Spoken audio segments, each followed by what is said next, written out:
Parmi les raisons qui expliquent que chez les aînés, on a un taux de suicide inférieur à la population en général, on retrouve essentiellement des facteurs de protection comme la pratique religieuse pour plusieurs personnes aînées, mais aussi un parcours de vie dans lequel on aura appris la résilience. Et la résilience, c'est la clé de voûte pour la prévention du suicide. Ce qui devrait nous interpeller chez les personnes aînées, c'est les mêmes signaux que dans la population active en général. Des changements de comportement, par exemple, des signaux qui sont annoncés verbalement.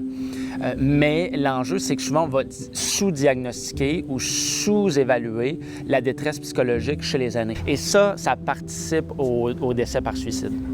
Si, par exemple, moi, j'arrête de me présenter au travail puis que je ne vais plus à mes matchs de hockey, il y aura des dizaines de personnes qui vont me tendre la main, m'interpeller, savoir comment je vais.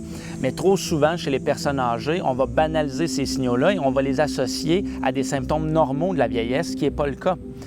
Alors, il faut prendre soin de ces signaux-là, être interpellé et pas hésiter à poser les questions, même chez les personnes aînées. Penses-tu au suicide? Est-ce que je peux t'aider? Ce que je souhaite pour l'avenir, c'est qu'on puisse se sentir interpellé par la souffrance des personnes âgées dans un premier temps et aussi qu'on puisse s'assurer d'avoir des modèles positifs pour les aînés, d'aînés qui sont passés à travers des difficultés. Comme on le fait avec les jeunes ou dans les écoles, on va présenter des joueurs de football ou des vedettes qui ont passé à travers des moments difficiles et qui deviennent un modèle pour les jeunes.